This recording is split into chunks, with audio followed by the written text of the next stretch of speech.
ശിരസിൽ ഇരുമുടിയേറ്റി ശബരിമലയ്ക്ക് വരുന്ന എല്ലാ അയ്യപ്പ ഭക്തരും പമ്പാസ്നാനം കഴിഞ്ഞ് ഗണപതി ക്ഷേത്രത്തിൽ വന്ന് ഗണപതിക്ക് ഇഷ്ടവഴിപാടായ തേങ്ങ ഉടച്ച് തൻ്റെ സർവ്വവിഘ്നങ്ങളും അകറ്റാൻ വേണ്ടി വിഘ്നേശ്വരനായ ഗണപതിയോട് പ്രാർത്ഥിച്ചതിന് ശേഷമാണ് നീലിമല കയറ്റം കയറുന്നത്. 1950കളിലാണ് അവസാനമായി ശബരിമല അഗ്നിക്ക് ഇരയായത്. അതിനുശേഷം ശബരിമല പണി കഴിപ്പിച്ചതിന് ശേഷം അതിനോടൊപ്പം തന്നെ പമ്പ ഗണപതി ക്ഷേത്രവും ഇന്ന് ഈ കാണുന്ന രീതിയിൽ പണിതത്.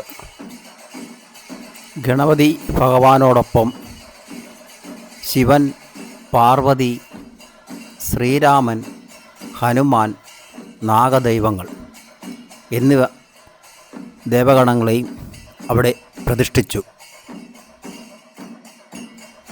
ഗണപതി ക്ഷേത്രത്തിലെ പ്രധാന ദിവസങ്ങൾ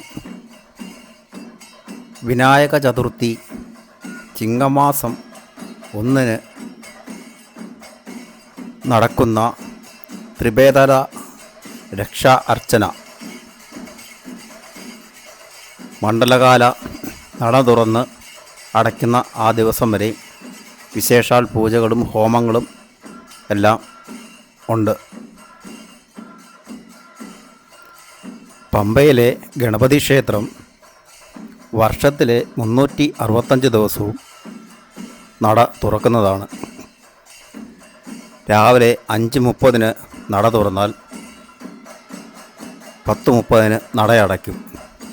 വൈകിട്ട് 5:30 നട തുറന്ന് 7:30 നട അടയ്ക്കും. അതുകൊണ്ട് തന്നെ ഭക്തർക്ക് എന്ന് വേണമെങ്കിലും വന്ന് വിഘ്നേശ്വരനെ കണ്ട് തൊഴാവുന്നതാണ്.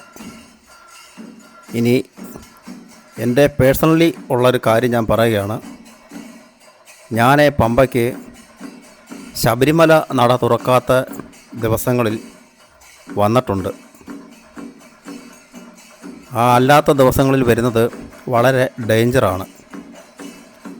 നമ്മൾ ശബരിമലയ്ക്ക് വരുമ്പോൾ നിലയ്ക്കൽ അട്ടത്തോട് വരെ ഒരു 10, 200, 300 കുടുംബങ്ങൾ അവിടെ താമസിക്കുന്നുണ്ട്. അതുകൊണ്ട് ഇടയ്ക്കും പിഴയ്ക്കും ഒക്കെ വാഹനങ്ങളൊക്കെ വരുന്നുണ്ട്. എന്നിരുന്നാലും ഇതിനിടയ്ക്ക് തന്നെ ആനയൊക്കെ റോഡിൽ കാണാൻ വളരെ സാധ്യത കൂടുതലാണ്. എന്നാൽ അട്ടത്തോട് കഴിഞ്ഞാൽ വളരെ ഡേഞ്ചറാണ്.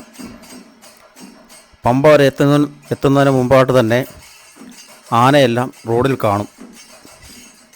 അത് നമുക്ക് വളരെ സൂക്ഷിച്ച് ഒക്കെ വരാവൂ.